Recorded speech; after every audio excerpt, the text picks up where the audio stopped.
Good evening. As inflation rises, so does the price of food.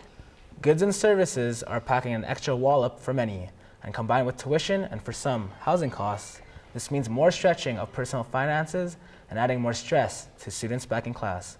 But what will happen to students who can't afford it? Our Zac Kenny joins us live from NATSA with more on that story. Well, thank you guys. The University of Alberta Food Bank program has been open for about 30 years now. And as it goes on, more and more students rely on the food that the program provides to get through their post-secondary career while also paying their tuition costs. As tuition prices rise, the price of food follows behind. Inflation numbers in Canada have risen up to 7% from 4.1% just last year, meaning that as your groceries prices go up, post-secondary tuition will follow suit.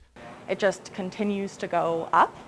Right now, our record is 180 hampers per week, and our record in July was 130 hampers. So even in the few months that it's been since the summer, we've seen a large uptake. Students who are either international or require loans to pay for the rising tuition could face massive challenges getting food for themselves, leading to a problem with food insecurity across the campus. They decided we needed to open up a whole organization devoted to food insecurity on campus. And our numbers have just continued to grow since the 31 years we've been open. As everything gets more expensive nowadays, the U of A campus food banks help students out by giving them hampers to use. These hampers include food items from every food category, and they take that stress of eating away from students. But the main problem that they have is trying to get students more informed and involved with the program.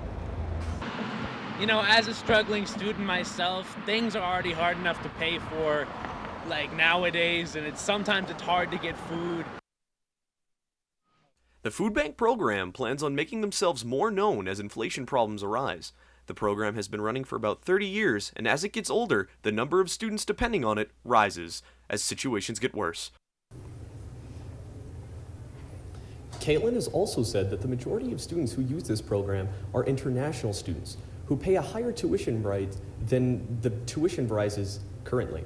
The focus of the program is to take that worry of students going to bed hungry away while they actually pay their tuition and get through their post-secondary career. And how many students does the food bank provide for in about a week?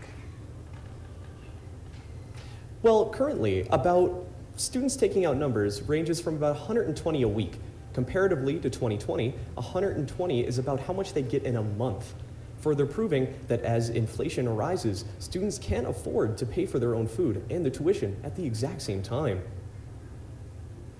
So, who makes up the staff of the food bank at the university? Well, Christine, anybody enrolled at the U of A can actually can volunteer for the food bank program, anywhere from full-time students to part-time students and even previous alumni.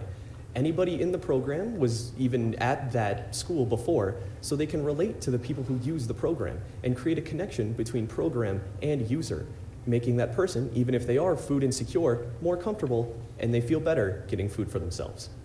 Thanks, Zac. That's Zac Kenny reporting live from the NATE Students Association tonight.